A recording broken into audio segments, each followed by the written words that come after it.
By 1986, Time magazine is going to reference the Heritage Foundation as the #1 think tank of its time, of this new type of think tank, which is the advocacy think tank.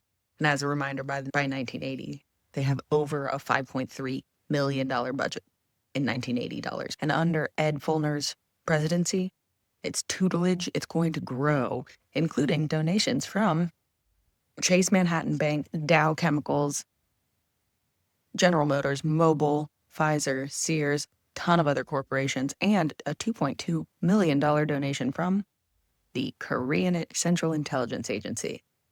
That's in the 80s. This is part 3 of the Heritage Foundation. We'll cover the remainder of Reagan's presidency and George H.W. Bush's as well. We're trying to get through Mandate 2 and 3, so it's 1984. The foundation is touting Reagan's first term.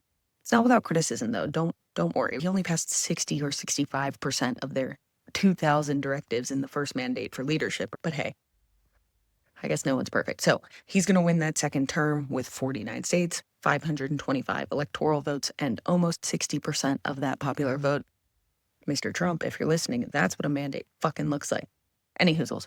First term, we get that first round of tax cuts. We also get the Strategic Defense Initiative run by James Abramson, aka Abe. And the program itself is dubbed Star Wars. By 1986, the SDI is beginning to fail on almost all of its promises, especially the big one to end the use of nuclear weapons.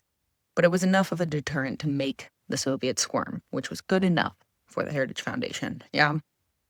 The second mandate arrived on the scene with a little bit of fanfare, actually. People were excited. But I will say this, it was lazily named Continuing the Conservative Revolution. This is another book. It's around 1,300 pages. It's got 150 contributors. And it is a continuation with the hopes of changing that federal government in the image that they have in their mind, shrinking the size and the budget, yet they still call for an increase in defense spending. The Reagan doctrine's in full effect. He is the first president to verbalize, we win, they lose, around the Soviets, right? Using the SDI, they do claim the win.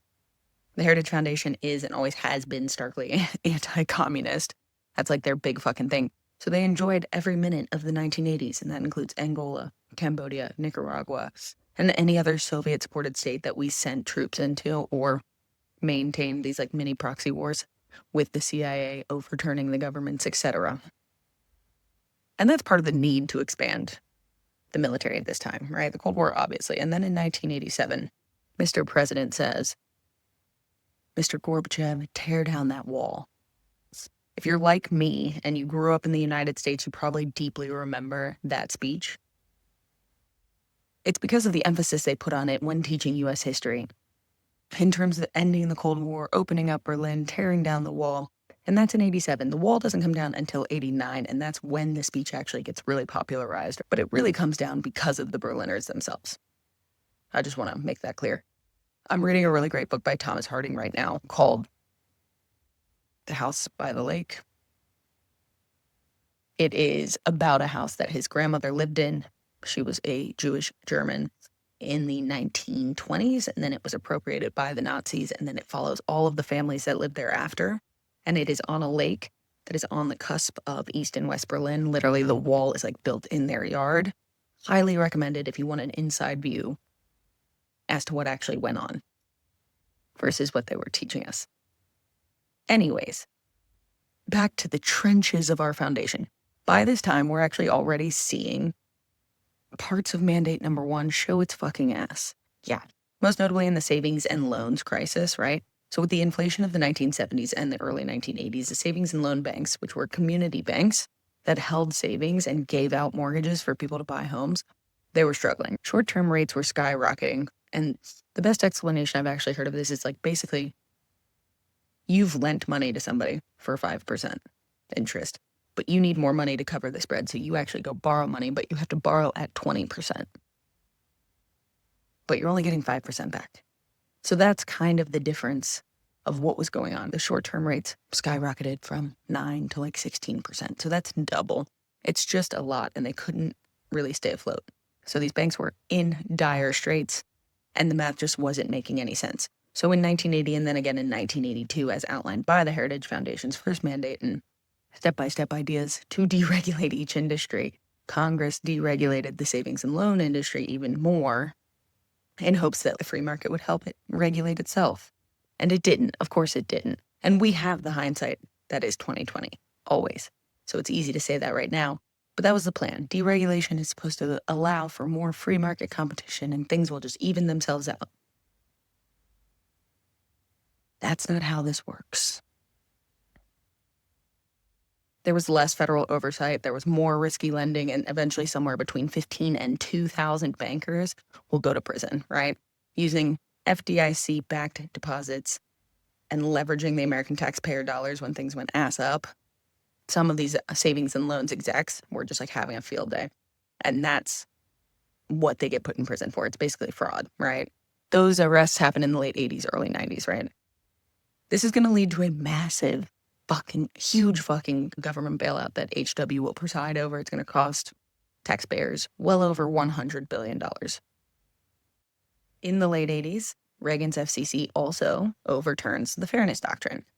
If you don't know what the Fairness Doctrine is, there's a few parts, right? Coverage and balance are the main ones. So if you, a company and or a person who is on the airwaves, radio or television, you are required to cover vital, even controversial topics of public importance.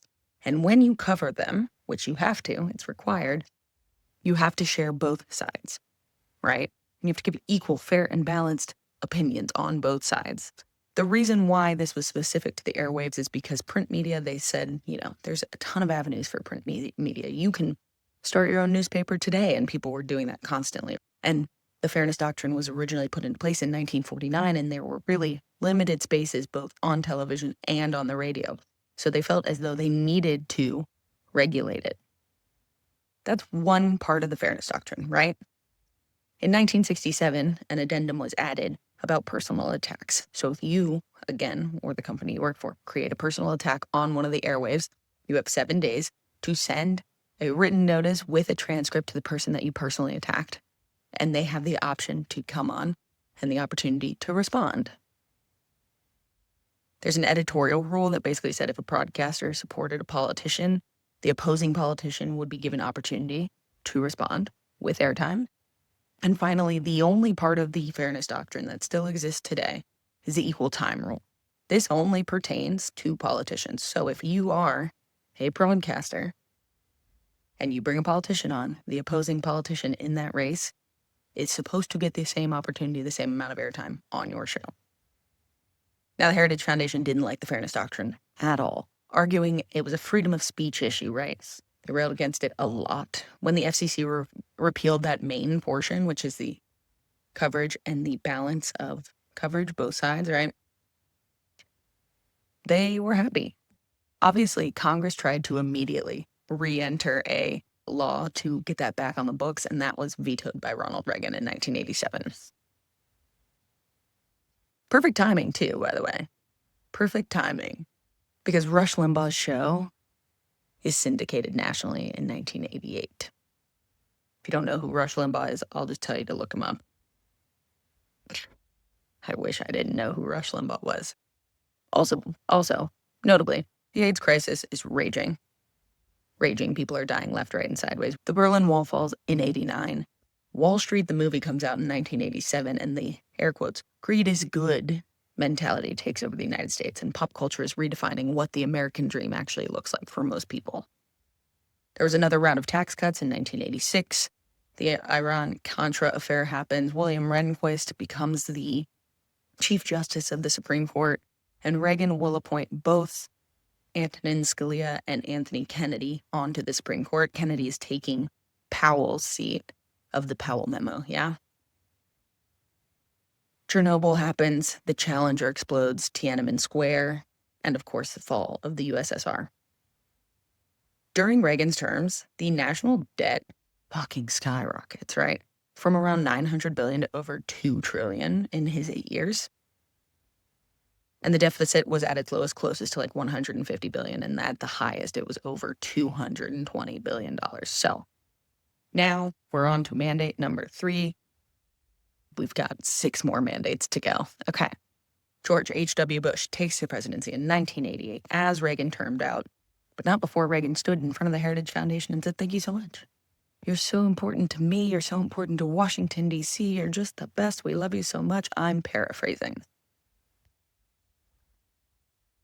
Even though the debt was insane, out of this world, right? Even though the S&L crisis is on the edge of a bailout, even though our military has caused problems all over the world, even though everything's great. Everything's great, babes. The communists have been defeated, and that's all that fucking matters.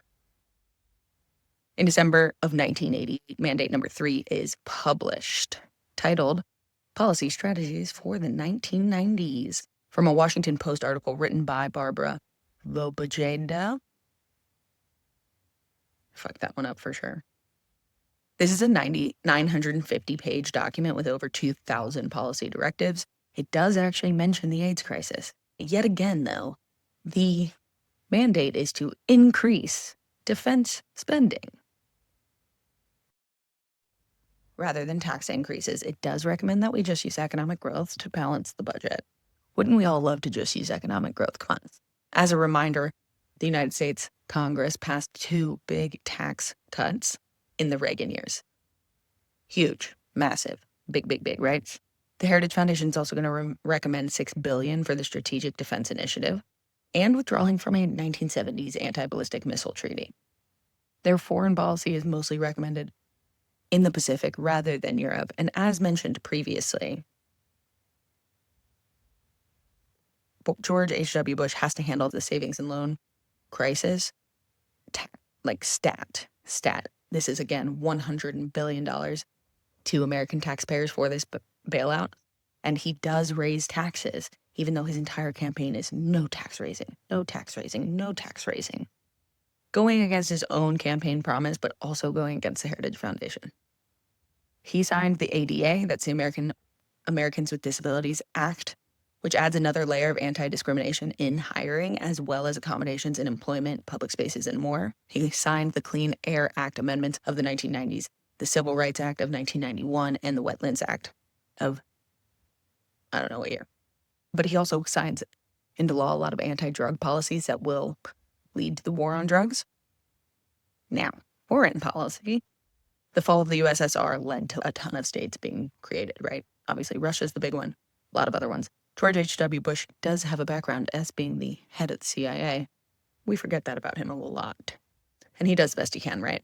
With the dissolution of the USSR, there's 15 new states. He also invaded Panama, and he led a 30-country coalition for Operation Desert Storm when Saddam Hussein invades Kuwait. Now, the Heritage Foundation is going to send over 2,500 resumes to George H.W. Bush's Office of Personnel. They're also going to give him 7,500 names for people he should appoint. And this is coming from monitoringinfluence.org. So while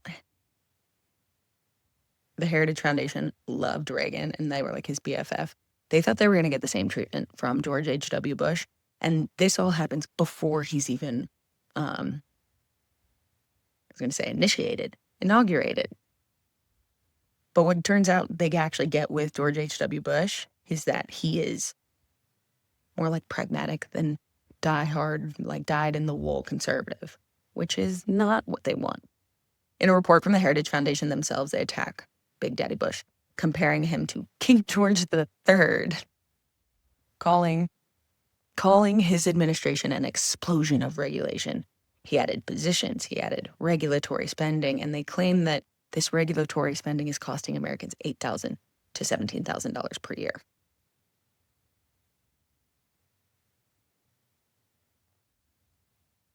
They obviously criticized him for signing the Clean Air Amendments, the ADA, the Civil Rights Act of 1991, the wetlands expansion, and they go on to say that literally he is the worst, with the exception of Nixon, as it pertains to regulatory costs in the last 50 years. Meaning they're saying Carter was better. And they're like, you go in the trash can with Nixon. Here's the thing. Compliance and regulations cost money. They do cost money, but what do? They fucking save lives. They save lives. And there is an external, when you're looking at it from an economic side, it's not just saving the lives, right? That's something that we will see time and time again, and that's a tangible fucking thing, that when we regulate industry, we save American lives. But they also frame the ADA as just something that costs money. The ADA opened up millions of disabled Americans into the economy. Millions, just by making the workplaces accessible and public transit accessible. They're so ass backwards, it's insane, right? Obviously, the OSHA workplace regulations literally save thousands of lives every fucking year. And obviously, what they couldn't predict in this actual memo that they wrote in July of 1992, what they couldn't predict was the fact that these regulations actually led to a boom, an economic boom. Yeah. And what I can tell you is they were very short-sighted in writing this, right? They were writing this memo in 1992, so they had no idea that there would actually be a massive economic boom that stemmed from these regulations, because regulations actually do that. Regulations allow for small businesses to get involved. They allow for competition and innovation, whereas when you deregulate and all of these companies start to combine into one, you get monopolies, and monopolies don't create innovation. They stifle the competition. They buy the competition. They acquire it. And so many things happen, right? So net, the Heritage Foundation was not a fan of George H.W. Bush. In our next episode, we're going to cover the Clinton years. And then we still have Bush and Barack Obama and Trump 1 and Biden and Trump 2. Clinton, Bush, Obama, Trump 1, Biden, Trump 2. We still have so much more to go. Stick around. Thanks for being here.